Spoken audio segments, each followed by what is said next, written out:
Olá, bom dia, boa tarde, boa noite. Como tem passado? Que Deus, o Pai, em Cristo Jesus, no poder do Espírito Santo, nos inspire e abra o nosso entendimento para prosseguirmos nesta reflexão sobre heresiologia, o estudo das seitas e religiões falsas. Neste momento, estamos no capítulo 8 do seu e-book Manual de Estudo do curso de Teologia Clínica. Portanto, ainda no nível básico que é o curso de formação ministerial ou básico em teologia, como é comumente chamado. Capítulo 8 trata do hinduísmo. Então vamos lá. Vamos começar com a história do hinduísmo. O hinduísmo é uma religião originária da Índia, Paquistão, Ceilão e Birmânia, que conta com um contingente de cerca de 500 milhões de adeptos, ou cerca de 500 milhões de adeptos no mundo atual. É considerado como produto do Vedismo ou do Brahmanismo, cerca dos anos 2000 a 1500 a.C. Certos invasores arianos, seguidores do Vedismo, introduziram o Vedismo no noroeste da Índia e influenciaram a religião animista dos nativos hindus de então e os dravídicas e os mundas ou também os coláricos, certas formas de culto posteriormente absorvidos e modificados pelos que formaram o hinduísmo popular. Entretanto, algumas tribos, como os Santalis, desculpe aí a dificuldade de dicção, os Biu ou os Gondis conservam até hoje as religiões animistas. As representações de deuses do hinduísmo védico posterior revelam a diversidade de antigas culturas da religião. Da mistura dessas religiões e crenças populares surgiu o brahmanismo, que permaneceu como religião da Índia até cerca de 250 anos antes de Cristo. Porém, o rei Ashoka, da dinastia Maurya, que reinou entre os anos 321 a 185 a.C., declarou o budismo como religião suprema. Até a sua morte permaneceu assim. Entretanto, com a morte do rei Ashoka, os Vedas deixaram de celebrar os seus ritos e mitos e de estudar os Vedas, que significa saber ou ciência. Este documento era composto de 4 compilações herdadas pelos brahmanes vedistas. Desta união do brahmanismo esfacelado com outros cultos populares já existentes na Índia, surgiu o hinduísmo, que não possui doutrina única, nem classe sacerdotal organizada, e muito menos rituais plenamente estabelecidos. Não se pode considerar o hinduísmo na força da palavra, visto que não existe a igreja hinduísta ou os templos da sua divindade, visto que cada um está dedicado a uma divindade diferente, com completa autonomia, sem qualquer submissão a uma hierarquia ou uma disciplina doutrinária. Os escritores religiosos seguem esse mesmo sistema Geralmente, os deuses do hinduísmo e as suas crenças são oriundos do vedismo e do brahmanismo. Então, o que é Vedas? Vedas é o documento composto, como já disse, de 4 compilações muito usada pelo brahmanismo.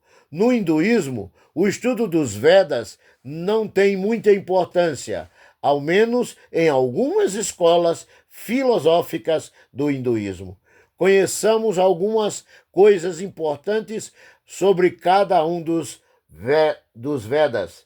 O Rishi Veda, ou seja, Veda das estrofes, é uma espécie de inário dedicado a divindades do hinduísmo, contendo 1028 hinos. Os Yajur Vedas, ou Vedas das fórmulas, contém as diversas combinações de fórmulas para acompanhar a liturgia, seguidas de comentários ou formas de prosa. O Samaveda, ou seja, Veda das melodias, destina-se à execução de cânticos sagrados e diferem-se do Rigveda apenas no fato de que os hinos estão com partituras musicais. O Atava Veda, também semelhante ao Rigveda, por conter melodias sagradas, porém tem um caráter mágico. Os seguidores do hinduísmo assim acreditam. No hinduísmo moderno, existem várias correntes representadas pelas várias seitas do hinduísmo. Com uma forte tendência, mistura-se com o cristianismo, como é o caso do Ramakrishna, que significa dirigente religioso indiano nascido em Bengala, que viveu entre os anos 1836 a 1886, portanto, cerca de 50 anos. Cujo verdadeiro nome era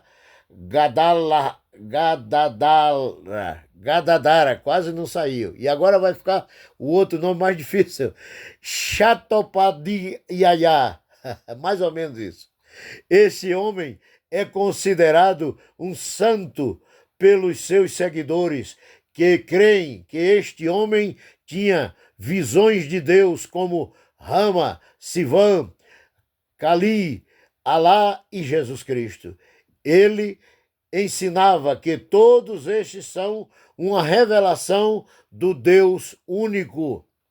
Entretanto, a Bíblia diz em Evangelho de João, capítulo 17, versículo 3, e a vida eterna é esta, que te conheçam a ti mesmo como único Deus verdadeiro e a Jesus Cristo, aquele que tu enviaste. O hinduísmo tem sua maior influência na Índia, onde fica o seu berço.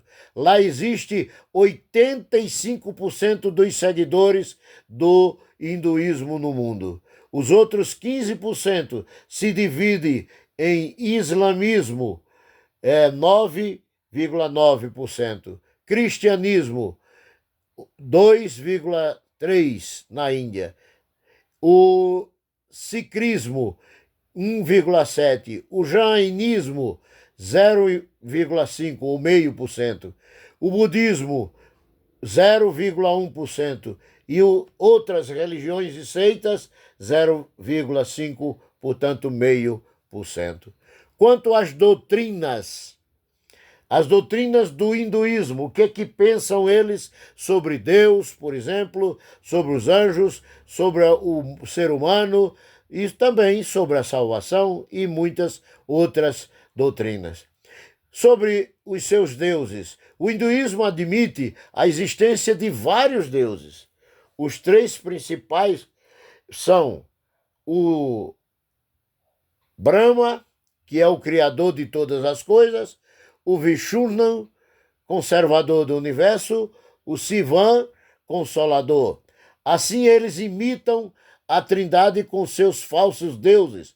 Porém, a deusa Kali muito adorada por eles. Aí tem algumas referências bíblicas ligadas a essa situação. Quanto aos anjos, para os hindus, os anjos são deuses inferiores. Os anjos são guardiões da Trindade e habitam em uma planície dos céus que se chamam de Devachan. Os demônios são forças hostis aos deuses e aos homens e intentam impedir a concentração dos fiéis durante os rituais. E nós mostramos aí na Bíblia a refutação a estes pensamentos. No seu e-book está escrito. Sobre a doutrina do homem. O homem é a criatura sujeita a Punarjami, ou seja, novo nascimento.